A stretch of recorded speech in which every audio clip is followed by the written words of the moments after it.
차벽을 뚫었다.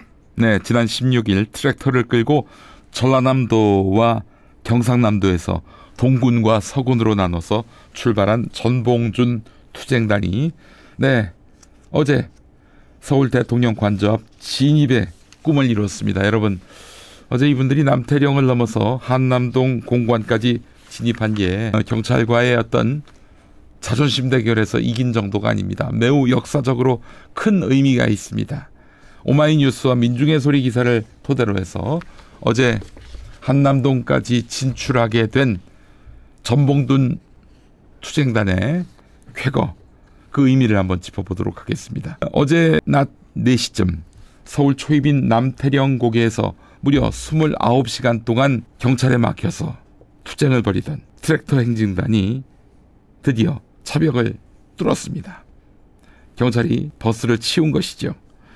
농민들은 동학농민군을 이끌고 한성을 탈환하려 했던 전봉준의 꿈을 130년 만에 이뤘다고 의미를 부여했습니다. 지난 19일 충남 공주 우금티에서 합류한 전봉준 투쟁단은 트랙터를 몰고 다음 행선지인 서울을 향해서 길을 재촉했는데 하원호 총대장, 이분이 전농의장이세요.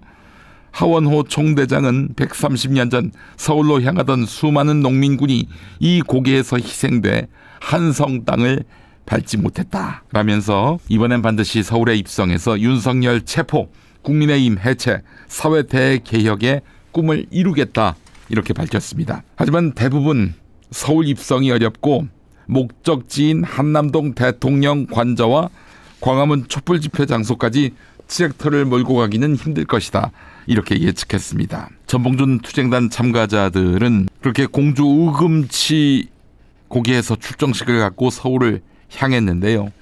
130년 전 동학군의 패정개혁안 12조를 현 시국에 빗댄 사회 대개혁안도 제시를 했습니다. 사실 박근혜 퇴진을 목표로 한 전봉준 투쟁단이 사실 8년 전에도 가동이 됐었거든요. 그때 수원에서 막혔습니다. 농민들은 밤샘 농성을 벌였지만 결국 경찰이 트랙터를 강제 견인하면서 서울 입성에는 실패했습니다. 예상대로 경찰은 이번에도 트랙터 행진이 극심한 교통 불편을 초래할 수 있다면서 바로 출입 제한을 통고했습니다. 농민들이 트랙터를 몰고 서울 진입을 시도하니까 경찰은 서울 초입인 남태령 고개에서부터 길을 막았습니다.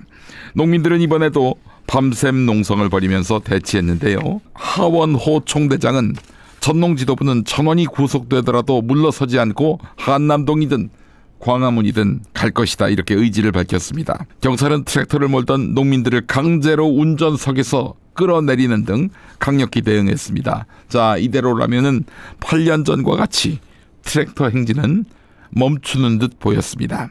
자, 그런데 반전이 시작됐습니다.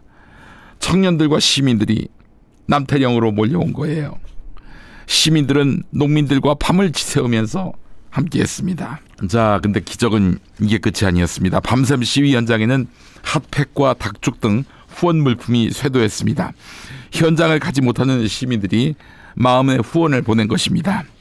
아침이 되니까 서울을 비롯해서 전국 각지에서 남태령 고개 현장으로 모여들기 시작했습니다. 낮 2시쯤에는 최측 추산 10,000명으로 늘어났습니다. 시민들은 현장에서 윤석열 체포, 구속, 농민행진 보장 촉구 시민대회를 개최했고요. 후원 물품은 이때에도 계속 답지했습니다. 정치권과 시민사회도 가세했어요.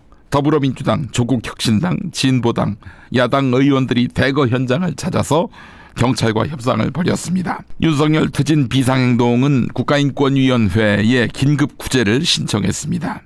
그리고 오후 4시 여론에 밀려서 경찰은 차벽을 치웠습니다. 오후 5시경 선두 트랙터가 사당역 사거리에 도착했습니다.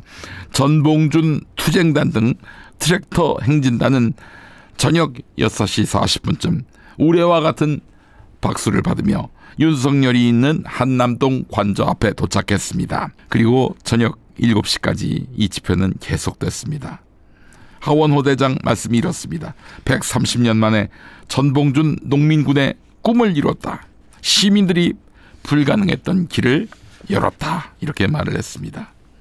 네, 시민의 승리, 농민의 승리, 민중의 승리였습니다. 성렬아, 어떻게 생각하니? 용민이, 너 나이 50이 넘도록 아직 포경 수술을 안 했구나.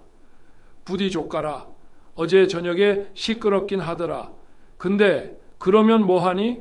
천공 스승님 말씀대로 3개월이면 대반전이 이루어질 텐데 나 대통령 되기까지 너희 덕 본 거 없다. 무정스님, 천공 스승, 건진법사, 명태균 미륵보살, 노상원 아기보살, 일명 햄버거 보살, 그리고 이름을 밝힐 수 없는 명리학자, 땡땡도사, 황종호, 아빠, 황하영, 사장 등 아울러 수많은 역술인들까지 너희가 이분들을 이길 것 같냐?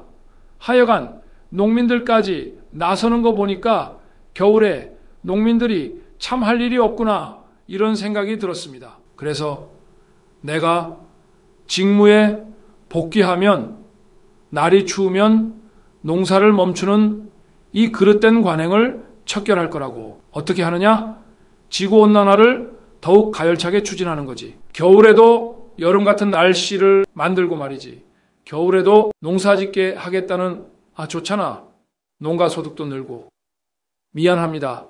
농민 여러분, 저는 농사를 지어보질 못했어요. 자식 농사도 못 지어봤지 않습니까? 네. 그건 칭찬할 만하다고요. 두 부부가 아이까지 낳느니 안 낳는 게 낫다고요. 나 닮으면 추물이라는 이야기인가? 예쁜 제 아내를 닮으면 될 거 아닙니까? 네. 성형 중독이라는 용민아 광고 듣자.